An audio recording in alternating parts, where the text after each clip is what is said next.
ating mga ka-backyard builders, mga followers. So ngayon, meron akong ibibigay sa inyo na kunting tips kung paano ba ang gagawin sa ating mga unang napisa na day old, kumbaga newly hatched na mga sisiw. Ano bang dapat gawin sa mga napisa pa lang. So ngayon meron tayo ditong napisa na 4. Meron tayong napisang 4 mga followers.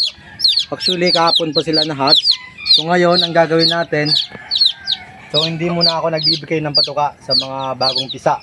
So ang ginagawa ko mga followers, kasi hindi pa ready ang kanilang digestive system para mag-take ng ating patuka. So ang ginagawa ko muna mga followers, nagpapainom muna ako ng tubig na merong asukal. Brown sugar mga followers. Yung sa iba, nilalagay molasses. Wala tayong molasses dito. So pwede rin mga followers, mga kabakid builder, na brown sugar yung ipainom natin, na ihalo natin sa tubig.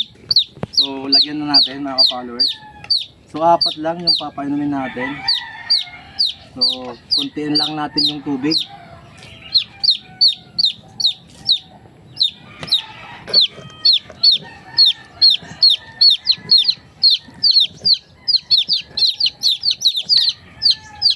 Yun, nahalo na natin. So yun mga ka-followers, mga kabakid builder, sa unang pisa hindi muna ako nagpapatuka. So nagpapainom muna ako ng tubig na mayroong brown sugar. So ito sa unang pisa. So hindi pa sila marunong mag-inom ng tubig. So tutulungan na natin sila mga ka-followers. So ito.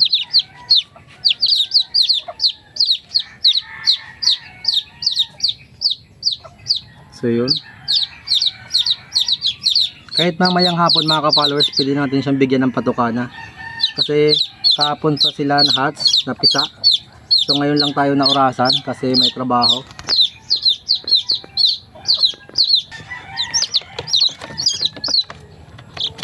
So malalakas na sila, nakakalakad-lakad na.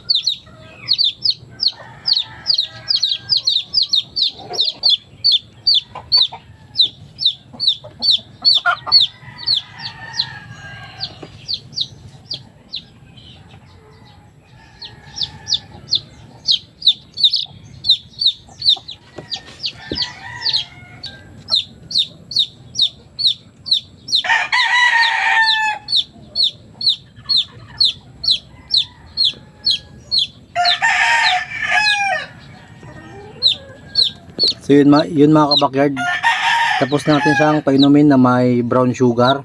So ilalagay na natin siya sa ating brooder. So ang aking brooder dito sa aking backyard, so nilagay ko lang sila sa aquarium.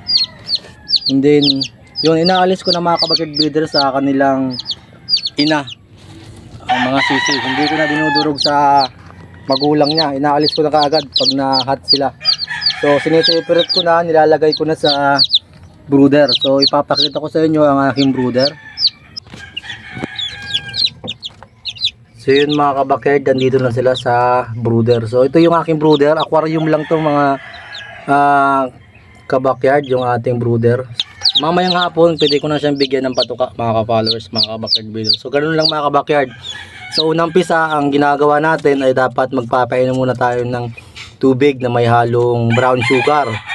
Kung wala tayong molasses, brown sugar, pwede na rin yun mga ka-followers, bago tayo bigay ng patuka sa kanila. So ganun lang mga ka-followers, mga ka-backyard breeder. Sana ngayong araw na to ay meron akong naibahagi na kaalaman sa ating pag-aalaga sa ating mga sisiw.